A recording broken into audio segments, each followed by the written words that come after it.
உங்கள் வீடியோக்கு பின்னாடி டெக்ஸ்ட்டு, இமேஜு, பேக்ரவுண்டு இதெல்லாம் எப்படி சேஞ்ச் பண்ணலாம் பார்க்கலாம். பேலன்ஸு சொல்லி யூஸ் பண்ணி டைம் லைனில் ட்ராக் ஆட் பண்ணிட்டு ஆல்ட்டு பிடிச்சி மேலே ட்ராக் பண்ணுங்கள்.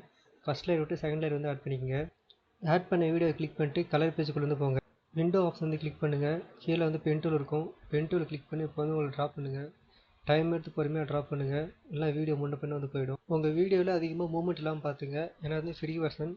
பெய்டு வெர்ஷன் வந்து மேஜிக் மேக் யூஸ் பண்ணி ஈஸியாக பண்ண முடியும். ஆனால் இதில் வந்து அப்படி கிடையாது. ஃபுல்லாக ட்ராப் பண்ணிட்டு எங்கே ஸ்டார்ட் பண்ணீங்களோ அங்கேயே வந்து எண்ட் பண்ணிடுங்க. இப்போ வந்து டாட் அட்ஜஸ்ட் பண்ணிட்டு அடுத்து ட்ராக்கர் வந்து கிளிக் பண்ணுங்கள். கிளிப்பில் இருந்து ஃப்ரேமுக்கு வந்து சேஞ்ச் பண்ணிடுங்க. கீழே பார்த்தா டபுள் ஏரோ இருக்கும். டபுள் ஏரோ கிளிக் பண்ணினா வீடியோ வந்து ஃபுல்லாக ட்ராக் ஆகிடும். நோடு வந்து ஆனில் இல்லைன்னா அது வந்து ஆன் பண்ணிக்கோங்க. கீழே ரைட் கிளிக் பண்ணிட்டு ஆட் ஆல்ஃபா அவுட்புட் கொடுத்து ப்ளூ வந்து கனெக்ட் பண்ணிடுங்க. கனெக்ட் பண்ணால் உங்கள் பேக்ரவுண்ட் வந்து ரிமூவ் ஆகிடும். இப்போ உங்கள் எடிட் பேஜில் போய் செக் பண்ணி பாருங்கள். உங்களோட பேக்ரவுண்ட் வந்து ரிமூவ் ஆகிருக்கும். இப்போது அந்த 2 லேயருக்கு நடுவில் உங்களுக்கு என்ன வேணுமோ அதை வந்து ஆட் பண்ணிக்கலாம். டெக்ஸ்ட்டு, இமேஜு, பேக்ரவுண்டு, வீடியோ என்ன ஆட் பண்ணாலும் அது வந்து ஆட் ஆகிடும். ஏதோ உங்களுக்கு வீடியோக்கு முன்னாடி ஷோ ஆகணும் அப்படின்னா அந்த 2வது லேயருக்கும் மேலே ஆட் பண்ணிங்கன்னா வீடியோக்கு முன்னாடி ஷோ ஆகும். நடுவில் ஆட் பண்ணிங்கன்னா வீடியோக்கு பேக்ரவுண்ட் வந்து ஷோ ஆகும்.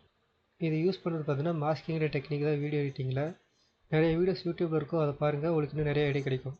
வீடியோ பிடிச்சிருந்தா லைக் போடுங்க. உங்களுக்கு வேறு ஏதாச்சும் வேணும் அப்படின்னா கமெண்ட் பண்ணுங்கள். அந்த வீடியோ நான் கண்டிப்பாக போஸ்ட் பண்ணுறேன்.